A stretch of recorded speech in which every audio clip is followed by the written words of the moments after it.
અમરેલીના આંગણે ઉજવાશે ગૌરવવંતું રાષ્ટ્રીય પર્વ। જ્યારે મેઘાણીએ ભરી અદાલતમાં કહ્યું, નથી જાણ્યું અમારે પંથ શી આફત ખડી છેક બરછે, એટલી કેમાતની હાકલ પડી છે। ઝવેરચંદ મેઘાણીના કાવ્ય સંગ્રહ સિંધુડાથી અંગ્રેજોની ઊંઘ હરામ થઈ ગઈ। સિંધુડાએ સ્વાતંત્ર્ય ચળવળમાં દેશદાઝની અનોખી જ્વાળા પ્રજ્વલિત કરી હતી। સિંધુડા પર અંગ્રેજોને પ્રતિબંધ મૂકવા ફરજ પડી હતી।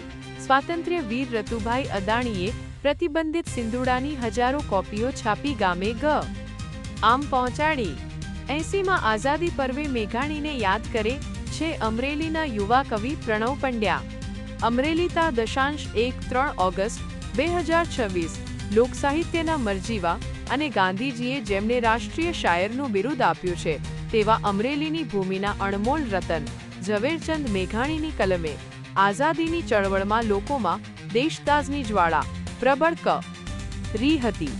ખાસ સિંધુડા કાવ્ય સંગ્રહે તો અંગ્રેજોની ઊંઘ હરામ કરી મૂકી હતી। અમરેલીના કવિ શ્રી પ્રણવ પંડ્યા આ સંદર્ભમાં કહે છે કે 80માં સ્વાતંત્ર્ય પર્વની રાજ્ય કક્ષાની ગૌરવવંતી ઉજવણી અમરેલીના આંગણે થવાની છે, ત્યારે આજ ભૂમિના રતન ઝવેરચંદ મેઘાણીને યાદ કરવા ઘટે। તેમણે ન માત્ર લોક સાહિત્યનું સંપાદન કર્યું પરંતુ દેશની સ્વાતંત્ર્ય ચળવળમાં દેશદાઝનો એક જુવાળ પેદા કરતી કવિતાઓ રચી અને સંપાદિત પણ કરી હતી। એ સમયે મેઘાણીની કવિતા સ્વતંત્રતા સંગ્રામની રણહાક બની। વિશેષ તો મેઘાણી રચિત માત્ર 15 કાવ્યોને સમાવતા સિંધુડો નામના કાવ્ય સંગ્રહે જનમાનસમાં એવી જાગૃતિ લાવી કે એના પર પ્રતિબંધ મૂકવાની અંગ્રેજોને ફરજ પડી હતી। અમૃતલાલ શેઠની આગેવાનીમાં જ્યારે ધોલેરાનો સત્યાગ્રહ થયો એ વખતે આ સિંધુડો કાવ્ય સંગ્રહ પ્રકાશિત થયો હતો। તેમાં સમાવાયેલી અનેક રચના તો આજે પણ દેશદાઝની ઉદ્ઘોષક બની ગવાતી અને સંભળાતી રહે છે। મેઘાણીજીનું શૌર્ય આ રચનાઓ વ્યક્ત કરે છે। રક્ત ટપકતી સોસો જોડી સમરાંગણથી આવે કેસર વર્ણી સમર સેવિકા કોમળ સેજ બિછાવે ઘાયલ મરતા મરતા રેમાતની આઝાદી ગાવે।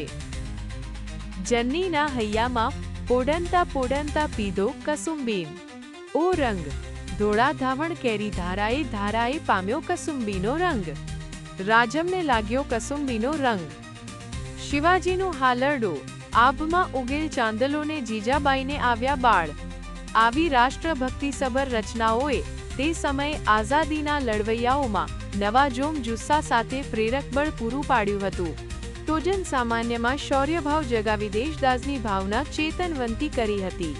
કવિ પ્રણવ પંડ્યા ઉમેરે છે કે એ સમયે લગભગ સિંધુડાની 10,000 જેટલી કોપી છપાઈ હતી અને ઘર ઘર સુધી પહોંચી હતી।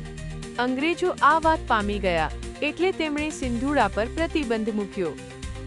બીજી તરફા રચનાઓ ગામે ગામ ખૂબ લોકપ્રિય બની હતી। સત્યાગ્રહ વગેરે જગ્યાએ ખૂબ ગવાતી। એટલે આપણી આઝાદી અને અમરેલી ધારીના સ્વાતંત્ર્ય વીર રતુભાઈ અદાણીએ સિંધુડાની સાયક્લો સ્ટાઇલથી હજારો કોપીઓ છાપી ગામે ગામ પહોંચાડી હતી। છેવટે અંગ્રેજોને મેઘાણીની રચનાઓ અને તેમના ભાષણો કણાની જેમ ખૂંચવા લાગે છે, એટલે બરવાડાથી ધંધુકા જેલમાં સત્યાગ્રહીઓને મળવા ગયા ત્યારે રાજદ્રોહના આરોપસર મેઘાણીની ધરપકડ કરવામાં આવી હતી।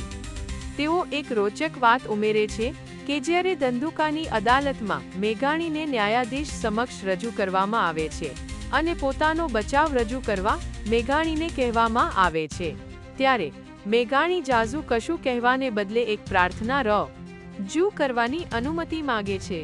ન્યાયાધીશે મંજૂરી આપતા મેઘાણી પોતાના ઘેઘૂર સ્વરમાં રજૂ કરે છે, નથી જાણ્યું અમારે પંથ શી આફત ખડી છેક બરછે, એટલી કે માતની હાકલ પડી છે।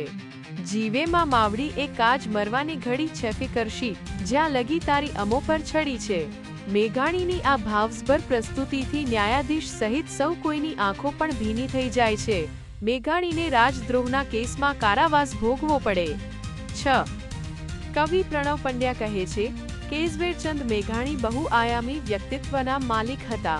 તેમણે ગામે ગામે અને ટીંબે ટીંબે ફરીને લોક સાહિત્યનું સંપાદન તો કર્યું જ, પણ માતૃભૂમિ જ્યારે ગુલામીની જંજીરોમાં જકડાયેલી હોય ત્યારે પ્રેમ પ્રકૃતિના નહીં પણ સામાજિક નિસ્બત ધરાવતી રચનાઓ સાહિત્ય રચ્યું હતું। મેઘાણીના આ સાહિત્યે આઝાદીની લડતમાં સૂતેલાને જગાડવા જાગતાને, બેઠાડવા બેઠાને, ઊભા ઊભાને ચાલતા અને ચાલતાને દોડતા કરવાનું કામ કર્યું હતું. તારક ચિહ્ન જ્યારે ગાંધીજીએ મેઘાણીને આપ્યું રાષ્ટ્રીય શાયરનું બિરુદ ઉણ્યા, મહાત્મા ગાંધીજી જ્યારે બીજી ગોળમેજી પરિષદમાં ભાગ લેવા માટે ઇંગ્લેન્ડ જઈ રહ્યા હોય છે, ત્યારે મેઘાણીએ ગાંધીજીના મનમાં ચાલતા સંઘર્ષોને સચોટ રીતે વર્ણવતી રચના લખી હતી, જે હતી છેલ્લો કટોરો ઝેરનો, આ પી જજો બાપુ, સાગર પીનારા અંજલિ નવ ઢોળજો બાપુ. આ કાવ્યથી ગાંધીજી ખૂબ પ્રભાવિત થયા અને દેશ સેવાની કઠિન જવાબદારીઓને સચોટ રીતે વ્યક્ત કરતું હોવાનું માની ગાંધીજીએ ઝવેરચંદ મેઘાણીને રાષ્ટ્રીય શાયરનું બિરુદ આપ્યું હતું તેમ પણ કવિ પ્રણવ પંડ્યાએ ઉમેર્યું હતું. ગૌરાંગભાઈ ધનસુખભાઈ સોઢાને 24 news Amreli. Daily news update માટે NEET 24 ને સબસ્ક્રાઇબ કરો.